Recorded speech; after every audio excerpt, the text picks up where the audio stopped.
I gotta get into my travel too. Actually, we love travel. I've been to maybe 30 countries. And I always get energized when I go to the Rico. When I was on Amalfi Coast, I was like, I want to come back here. But in order for me to come back here, I need to make more. Meaning I gotta come back, double my hustle. We're doing pretty good in life. We thank God for that. Any knowledge that we have that we feel like we can help other people, we're glad to share it. AI still has a bit of danger as well to it. There's no way to know that it's interacting with a child, and a child is not mature enough to know the type of questions it should be asking the AI. And the thing about boot camps, you could kind of see results. I'm not paying $70,000 for a degree, yeah, right. but I could pay $5,000, $4,000 for a boot camp where there's a proven track record. She used to be in tech and she got laid off, and she tried to get a job at Walmart and she still couldn't get a job with a master's degree.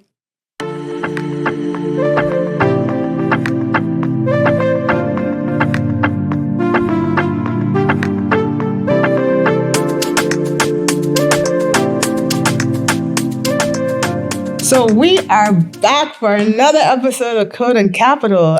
Oh man, I actually like these episodes. We call it our laid back episode. No guests, it's just me and you just here talking. You're not tired of me yet? Not yet, but soon. We're just talking about, life, new things in tech. Tech is moving constantly. So definitely makes sense to get together and just share with you guys, things that are happening in tech and just give information out. So yeah, but honestly, how was your summer? I mean, the summer is coming to a close very soon. Nah, man, it is. Today the weather was like 75. Oh man, degrees. You guys, we live in Houston. So you know how hot it gets in Houston. I was finally happy to see 75 degrees on the thermometer when I woke up this morning. But guess what? In the afternoon, it was 111 in my car. Oh my gosh. I don't know what kind of car you drive.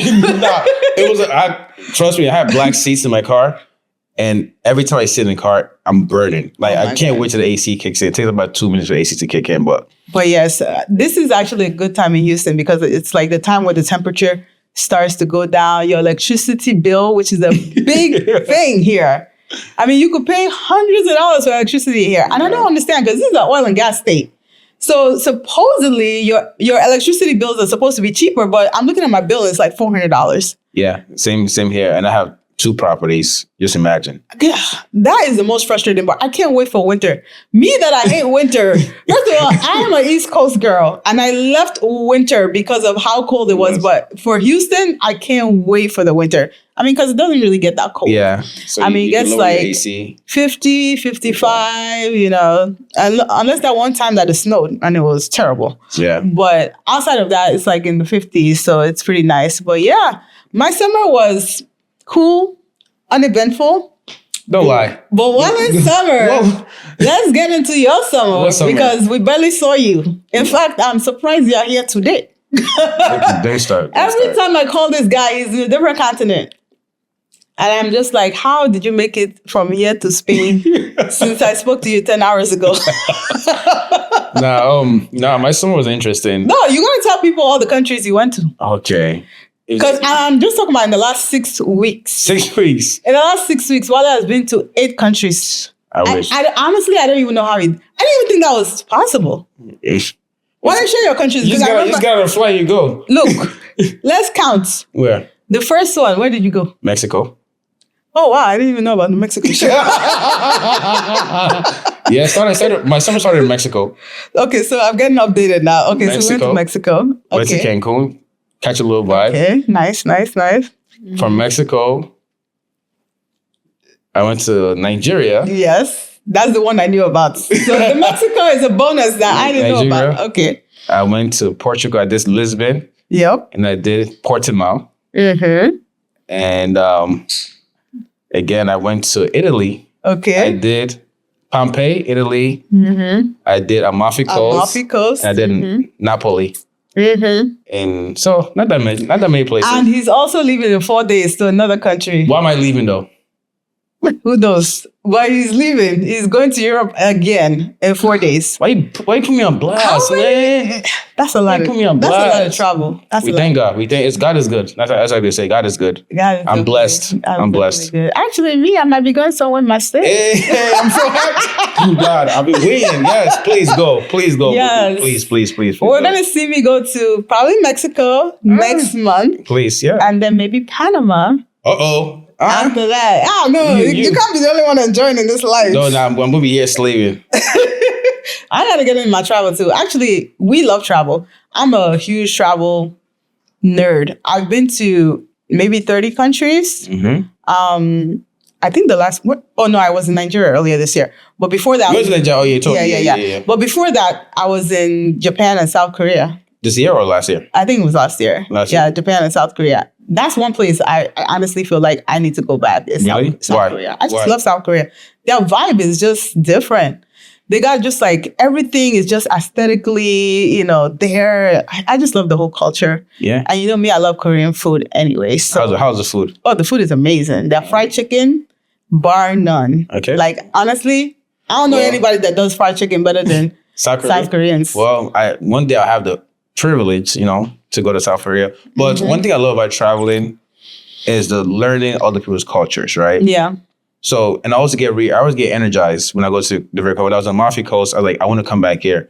But in order for me to come back here, I need to make more, right? Mm-hmm. Meaning I got to come back, double my hustle. Yes. Because I spent almost a lot of money on just transport alone. But I just like to get different perspectives and just see how people are living. Everybody was just looking nice. Everybody's looking everybody's looking good. And when I was in the Amalfi Coast, just the landscape. Yeah, unreal, I've been as well. That's one of the countries I've been to Italy. So I could definitely relate to the Amalfi Coast vibes, the boat vibes. While I was in the boat, by the way. Oh my God. Because I'm checking his stories and I'm like, this guy is on the boat. And he's telling me, I said, why don't you check your Instagram? I want to block you. He said, I don't have any Wi-Fi. Meanwhile, this guy just posted himself. He just posted himself on the boat. I'm like, sir, I see you in the middle of the ocean. You're funny. Posting stories. You're funny. So you definitely could put some likes on that post I just posted. Nah, it's good. But my summer, definitely, starting a podcast was something that's, was one of my achievements. Yeah. This summer, connecting with you and bringing it to life. You made a guys. Without Bookie, this podcast would not be what it is. Honestly, I'm actually super, super excited about where we're going with the podcast. I mean, we've gotten a lot of good feedback already from different people that are watching. So I'm excited to, bring more topics out, especially in tech and finance. I mean, our last guest was super amazing. And we're going to be bringing more guests like that just to keep everybody informed, We want everybody to prosper. I mean, that's the biggest thing. So whatever knowledge we have, we'd love to share with other people. Like, you can't just hog all the information to yourself. I mean, both of us, we've been blessed. So we're doing pretty good in life. We thank God for that. And any knowledge that we have that we feel like we can help other people, we're glad to share it. So that's one of the motivations around building this podcast. Yep. So what did you do this summer, Bookie? You keep me holding out on our guests. Honestly, my summer was pretty uneventful. I did have my birthday. Yes, that was really nice. Went out to eat. Went out with a couple friends to a big beach. Because when you're in Texas, you don't really have too many options for beach. But we found a place to go that was really nice. Yeah, I enjoyed time just meeting your friends and yeah. We can't wait to celebrate this guy. You're coming up. Your birthday is coming up soon too, right? Yeah, Virgo season. Yep. You're going to Spain and where else? What kid? Yeah. But don't worry. We'll keep it low key. We're not telling them exactly where now. Okay. All right. Just somewhere in the vicinity. Well, it's sponsored by Bookie. Bookie is no, it's not sponsored by me. It's sponsored by your boot camp. My boot camp. People join his boot camp so that he can go to Spain. All right. I love that little plug. But in terms of technology, right? Mm-hmm. Just some news that I've been seeing. Mm-hmm. One thing I've been seeing is like AI in K to 12, right? Mm-hmm. People are saying, is it a bad thing? How do people feel about it? But there's something I wanted to ask. Like, how would you feel if, your kid has a tutor, but it's not human? Yeah. Is AI? Would you be concerned? I feel like we all have tutors. True. We all, ChatGPT is our tutor. Everybody got a tutor now. Yeah. That's what we do. But for kids. That's the thing with children, and even just exposing them to the internet at a young age can come with a lot of, dangers. That as we've seen, there's a lot of predators and stuff like that. Yeah. AI still has a bit of danger as well to it when it's, it's not, there's no way to know that it's interacting with a child, and a child is not mature enough to know the type of questions it should be asking the AI. Okay. So that's the one of the dangers that I've seen when you leave a child to interact by itself. It can ask. Yeah, children are so inquisitive. Yeah, that's true. Trust me. They will ask any single topic. Yeah, and guess what? Like, they'll think they'll say, okay.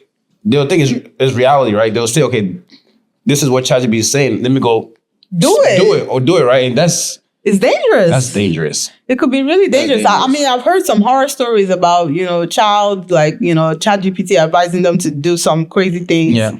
That was unfortunate. But there has to be some kind of guardrails. I feel like there should even be a way to detect the age of the person using ChatGPT. There should be some age control. There's a free-for-all. Yeah. You know what? That's funny because the internet in general, like for parents, they do have guardrails sometimes that you can kind of put, even YouTube, even though YouTube, they need to get better at this, but they do have YouTube for kids. Parental controls. Yeah, parental controls, Netflix for kids. Like, what's the AI for kids? Where it is restricted in a way so that you could let them use AI, but it's restricted.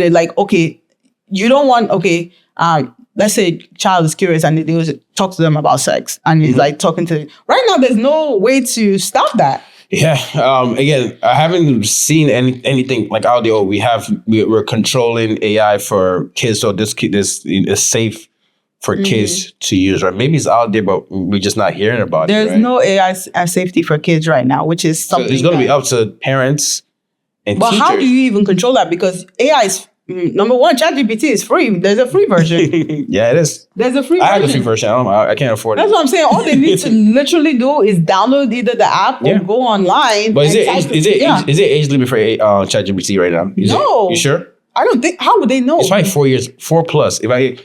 Please, guys, go on the App Store and see what's the age limit for ChatGPT. I think it's 4 years plus. I'm not sure. But there's no way for them to actually even know. Like, as long as, because you can use it with the free version. There's no age check at all. Damn. So that's something that, people need to start considering, like, how do you make AI safe for kids? For kids, yeah, that's a really interesting. Maybe that could be an opportunity for people, right? Yeah, but even through talking about the K through 12 usage, when I read about that, it was more like talking about how the teachers are using AI in their classroom. So I read about that and doing their lesson plans. There's something called Prep AI. That they use to do their lesson plans, and they use it to generate tests in the classrooms too. Yeah. So there's an article where the U.S. are not, kind of pushing for schools to implement AI into K-12, right? So we may start seeing that. It may be happening already. I know in India they already implemented AI in like 70 schools. I was reading. So countries are already getting. In China, I think I've seen some videos. It was just like last year. Yeah, where the kids are using AI in the classroom. So again, we as U.S. we may be behind, but China they may be ahead of us. Of course, they're more rigorous in their education system, right? I won't be surprised if they're already using AI to code in class. Yeah, and there's something I read called Education Copilot. Okay. So it's I guess similar to Copilot that we use as engineers, but it's like more tuned around the education. So I think it's an interesting something to keep an eye on for sure as AI continues to evolve. All right. Well, cool. So next topic we kind of wanted to get into is, man, this job market has been brutal. I mean, for people in tech, especially I was looking at the unemployment rates in California is the highest in the nation. That is almost unheard of.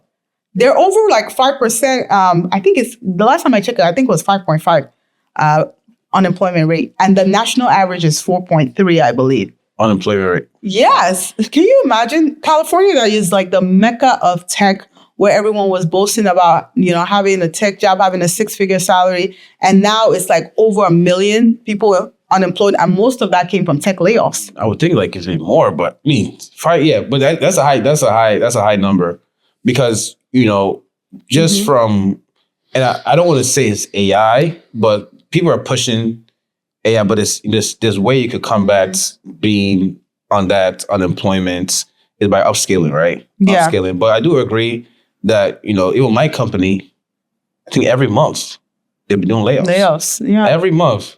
Those layoffs are brutal, man. And it's like no forewarning. And it's like the more layoffs they do, the more competition there is in the market. So it's even harder to get a job. For you to get another job, competing with all these millions of people that are unemployed in tech. It's quite funny thing, crazy. I was just, talking to, a friend, right?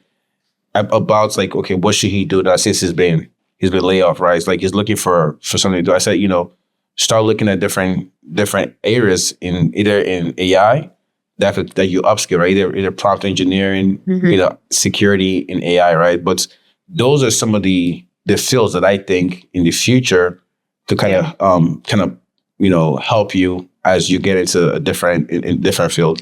Yeah, and the AI ethics is a big one too now, because that's one thing. People are very concerned that there's no ethics around AI. So they're building in a field for AI ethics, and they're looking for engineers for that field and researchers too. So the job market it's changed. Yeah, I remember pandemic. Yeah, I knew everybody was getting hired left and right. Bros, people made a lot of money, especially in nursing. Oh yeah, oh my God, nursing. Those people bought full houses off of the pandemic. For sure, I believe it because some nurses said they was getting paid almost $10,000 a week. Yep, $10,000 a week during the pandemic. So hopefully the people that were benefiting then either did something with the money, invested it somehow. Yeah, but no, the job market has changed. Again, the layoffs, there are more people in the market, less jobs because those roles were eliminated due to some kind of automation, right? Exactly. So again, a lot of people that are still looking for roles, it's time to start thinking about what kind of career can I get into that is safe from automation, right? Exactly. I don't want to say plumbers. Trade schools now. I heard that trade schools are now getting. So you can't automate plumbing right now until the robots. But it's a dirty job, but it's a job that's safe. Electrician. Those, like you said, trade schools. Manual labor for the most part now because they haven't perfected robotics. Yes. When it comes to AI. Yeah. So people should start thinking about how. But even that is crazy. Let me tell you something. I was on Threads the other day, right? Threads, okay. And this girl she used to be in tech and she got laid off and she tried to get a job at Walmart.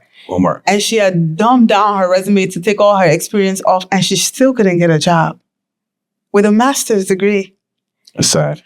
I was like, wow, this is rough. It is rough out there. Yeah, she probably tried to get something in her field. Yeah, just for a while. To, make ends meet for for now. But she's struggling to even get like a regular job at Walmart. Like, nope, could not get a job at Walmart with a master's degree. Yeah, we had, I think, it's a very interesting time in the job market. But one thing that I know in my field is in the security side, right? Mm-hmm. AI security is always going to be needed. Okay. So, I'm being blessed enough to kind of go through, I was in oil and gas before I got into tech. Oil and gas, I went through, my company had layoffs. In my department, we were safe, right? Because you can't really cut back on security. And I've been in the industry for 12 years. Right. And I've worked for different industries and I've seen layoffs happen. And I don't want to say it's an AI-proof career. But I am using the AI to help me do my day-to-day activities. Mm-hmm. But they're not saying, I don't see it as a threat. AI is not a threat to my role yet. Yeah. But I am doing things to make sure I am marketable if it does happen. Yeah. You got to diversify and upskilling. One thing that helped me for sure is having my own consulting business. Yeah. So even if I'm not in corporate, I have my consulting business, my MVP app. .com if you guys are interested in an app. I build apps for small businesses. So if you need an app, I can build it. And that's the business I do. I also went into digital marketing because I understood that is digital marketing is something that's actually needed, especially if you're a founder or you're a startup and you build a product. But yeah, you need to market it at some point, right? So I started going into digital marketing and seeing like how I can tie that with my current software consulting that I'm doing and offering that as an extra service.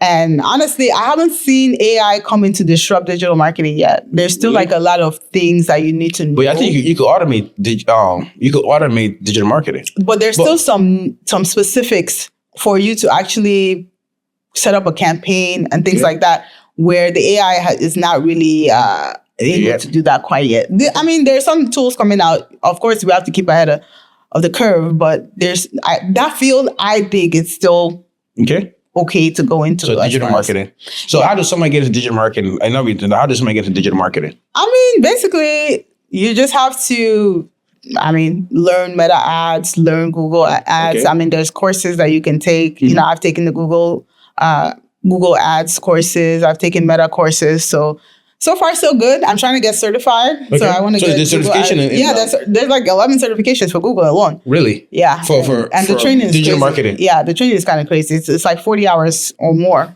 And then you take the the tests and you get certified. So I'm in that process right now, trying to get my digital marketing certification. Okay. But it's a good field. It's a good field to be in. So I'm happy that I'm doing that, as well as the software consulting. And building apps for people. So thankfully, you know, I'm still blessed. I'm still doing okay, you know, in this rough. Yeah, having a job right now is a good thing because man, I know a lot of people that were laid off this year. A friend of mine, got laid off. He was in finance, but good thing, he upskilled, right? He was able to kind of market himself to get something else, right? So again, it's about not being stagnant in your career, right? You know, take certifications, take boot camps. There was a research that I read, right? A lot of people that are making transition are not going through colleges anymore. They're going through boot camps, right? And boot camps sometimes more successful than this happened to me this week. Yeah. A lady called me because she heard about my boot camp, right? She said she got a master's. She graduated last December with an MBA, and so she had an MBA from a school in Atlanta. She said she can't find a job. It's been 9 months. Wow. With an MBA degree.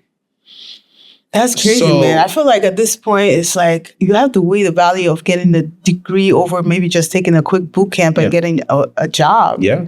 And the thing about boot camps, you could kind of see results. If you're going to take a boot camp, of course, you want to do your research on the industry. Yeah. There's different boot camps. It could be in cloud. It could be security. Yeah, DevOps. It could be different. But just make sure you do your research and see what does the future look like in this industry, right? But for sure, for me, if I was in this industry, I'm not paying $70,000 for a degree, but I could pay $5,000, $4,000 for a boot camp where there's a proven track record of people making a transition from whatever they were doing before and get into whatever boot camp that is, right? So that's one thing I could say. There's nothing wrong with colleges. One day, I think I'm going to get a master's. I have a story for you. I'm actually a college dropout. Huh. I started my master's at University of New Haven. Okay. So I wanted to get, this is before I got into tech, right? You're a master's dropout, not a bachelor's dropout. Well, I still dropped out of college. That's a big difference. Well, I got my undergrad. But I dropped out of my master's. So this is what happened. I was going to get a degree in a master's in healthcare informatics, right? But, I saw the cost. My loans was running up. Good thing I paid them all off. I have no more student loans. But I was like $40,000 my first year. I'm like, and of course, that was before like AI and everything like that, right? So I did only 1 year. But in that point, I got like a job as a data analyst. Again, I didn't put my master's or anything in my degree, but I just used what I learned from my prior experience to get that data analyst job. But again, I just know the cost of masters. But if you're going to go for your master's, just make sure it is something where machine learning, something in the AI field. But I mean, guys, this is just our impromptu episode. So we just give you a little taste of, what's going on currently, like current events. But we will be back with another official episode. In about 2 weeks, we'll be dropping another episode. But it's nice catching up with you guys, and we'll see you soon. Take care. Make sure you follow us. Instagram, Code and Capital. YouTube, Code and Capital. Apple Podcasts, Spotify Podcasts. Yes, we're on everything. We're on everything. Code and Capital. See you next time. Take care, guys.